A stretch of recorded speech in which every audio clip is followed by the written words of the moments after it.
Hello, I'm Steve Weber, the host of Book Cheapskate. We're running through the top 10 free Kindle books featured today on bookcheapskate.com. Happy Tuesday, everyone. It's November 11th, 2025. With me, as always, is my co-host and bookworm sidekick, Cassandra. Good morning, Cass. Good morning. Ready to jump into quite the mix today. Yeah, it really is a varied list, isn't it? Okay, so our goal today, as always, is to give you the scoop on these 10 freebies so you can decide what to grab. Let's get started with book number 1. It's The Art of Danger, book 1 in the John Kite series by Stuart Doughty, a conspiracy thriller. Right, and what's interesting here is the hook. It's not your usual, state secrets thing. It's 3 people killed over a painting. A painting by a forgotten artist, the notes say. That's a cool detail. Exactly. It sets up a slightly different kind of mystery from the jump. And the PI, John Kite, sounds like a well-rounded character. Yeah, they make a point of that. He's, the tough guy, good shot, all that. But also smart, amusing, even sensitive, thoughtful. Which is good, right? We need that depth these days. He's apparently chasing a renegade spy involved in this art thing. But he's also being chased himself by a sassy female ex-cop. Oh, nice. So you get that classic chase dynamic, but maybe with a twist if they end up colliding, working together. Seems like it. Their paths crossing apparently sheds light on some past tragedy for Kite. Ah, connects the personal to the professional. Right, and it uncovers this ulterior motive behind the whole art heist that's bigger than just crime. Espionage, maybe some looming disaster. So the painting is the catalyst for something much larger. Got Right. it. Intriguing start. Okay, moving right along to book number 2. Another series launched. This one's a detective thriller called In Our Blood, Jake Hawksworth, Book 1 by William J. Goyette. And this one sounds pretty dark. Detective Hawksworth is haunted by his wife's unsolved hit and run. Yeah, that's a starting point. Then he gets pulled into a case involving his friend, a best-selling author. How so? A crime happens. A kidnapping that's almost identical to one the author wrote about in his novel. Ooh, life imitating art. That's always a creepy premise. Definitely. And the story seems to suggest this kidnapping, Jake's wife's death, and maybe even an older crime are all connected. Connected by, what, one person? Yeah, someone who's apparently haunted both the detective and the author for years. A phantom menace sort of figure. Sounds intense. And the climax, it's set in some isolated, snowed-in house. Exactly. And that's where Jake supposedly realizes his hunches, probably driven by his grief, were wrong all along. Ah, the classic detective blind spot. Right. And the key was right there, but he couldn't see it. The theme seems to be exploring if evil can be, hereditary in the blood. Chilling stuff. Okay, quite a shift now. Yes, a really big shift. Book number 3 takes us into historical fiction with a serious tone. It's Tinder Street. Tinder Street's Saga, Book 1 by Nick Russell, covers World War I. Right, so we need to approach this one respectfully. It follows a character, Lucas Wirtz, who flees an abusive father in Germany, finds love, but then gets swept straight into the war. The scope sounds massive. From rural farms to big industrial cities in the U.S. Midwest, then across the Atlantic with U-boats. Wow. Into the trenches in France, and then the whole journey back home again. That's epic. And the focus is on the ordinary people, right? The working class. Yeah, farmers, factory workers, midwives, the people who, built America, but maybe don't always get the spotlight in historical epics. I like that focus. It highlights their resilience. And there's this great symbolism mentioned. The street where their community is starts as Tinder Street. Like flammable, dangerous? Exactly. But through their devotion and sticking together, it eventually becomes Tinder Street. Oh, that's powerful. A really nice metaphor for finding humanity amidst hardship. Yeah, sounds like a really moving read.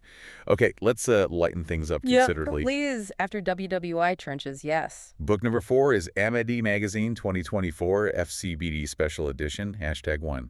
Pure satire. MAD. A classic. And satire is important. It's cultural commentary. True. So this is the long-running magazine, but in a special comic book size.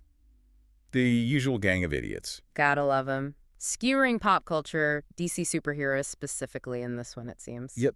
You get the standards like spy versus spy. Timeless. And Sergio Aragone's mad look at whatever topic he's tackling. Always brilliant. And hey, it's even cheaper than the usual cheap. Because it's free. Right, exactly. A fun piece of American humor history for free. Okay, shifting gears again, let's talk Regency historical romance for book number 5. All right.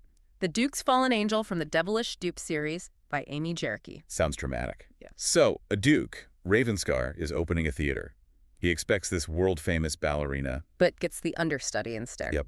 Britannia Leclerc. And she's a foundling, Okay, an underdog story. sort of. And she's determined not to become the Duke's mistress, We- which seems like the expected path. Good for her.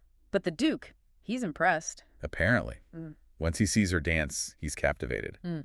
But there's more. She's also trying to find out who her parents were. A mystery subplot.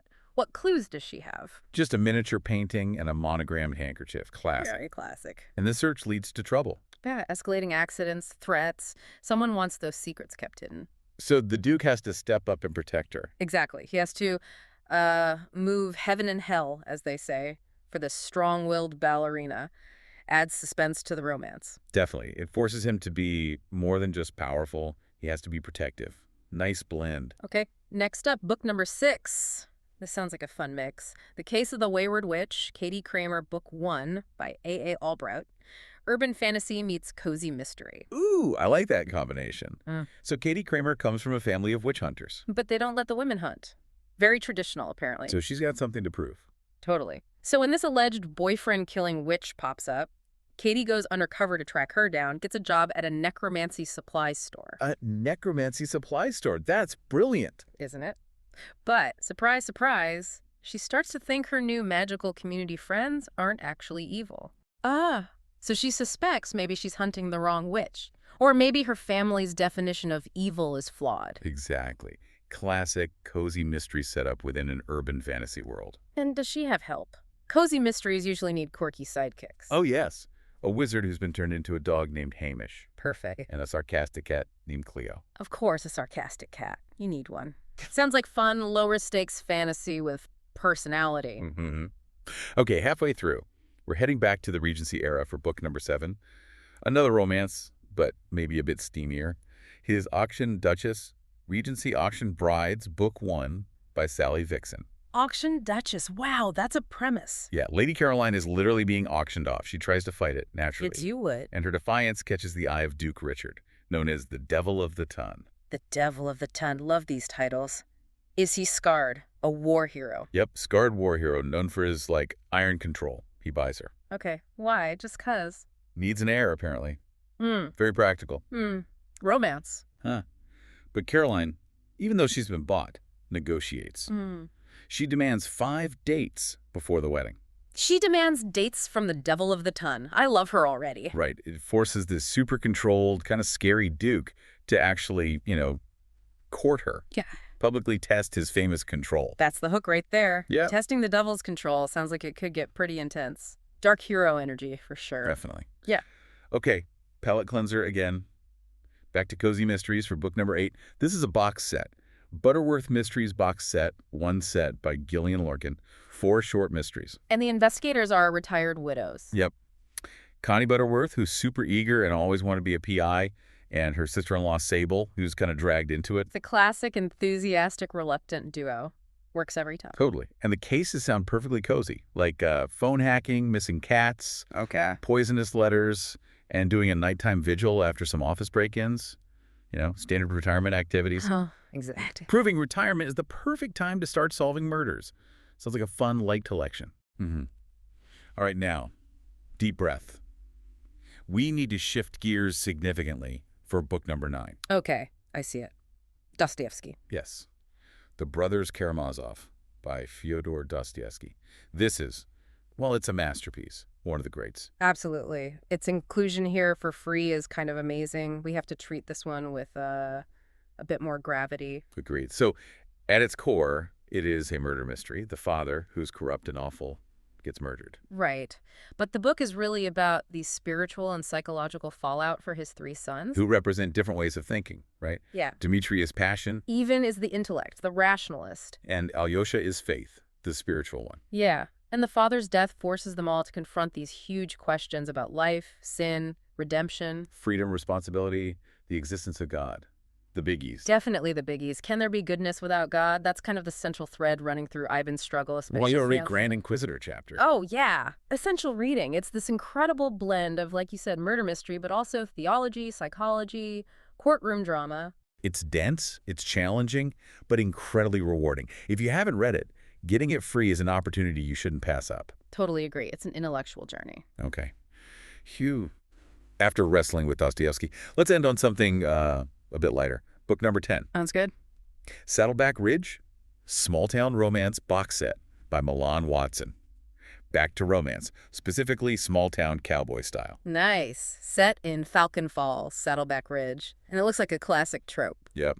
Enemies to lovers. Yeah. You've got Ford Caldwell, the rugged rancher, Of course. and Kelly Payton, who's a sharp business rep for a big beef company, Brent Beef. Ah, so city girl meets country boy, kinda, but with a professional edge. Exactly. They dislike each other instantly, but she's there to negotiate a big deal with his ranch. And they're forced to spend time together. Out on the range, maybe? Seems like it. Forced proximity works its magic.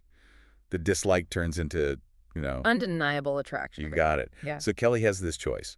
Land the dream job, sign the deal. Or follow her heart for the rugged rancher. That's the dilemma. A nice, satisfying romance trope to round things out. From Dostoevsky to cowboys, we've really covered the spectrum today. Haven't we just? A bit of everything. A really strong list, actually. Well, thanks for joining us today. And remember, if you want to download any of the books we've mentioned today from Amazon, visit us at bookcheapskate.com and you'll have all the links right there.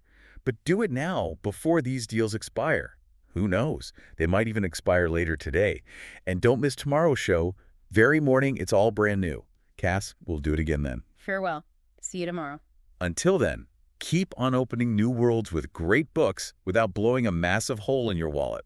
And whatever you do, remember this. When you read, Your mind becomes its own kingdom.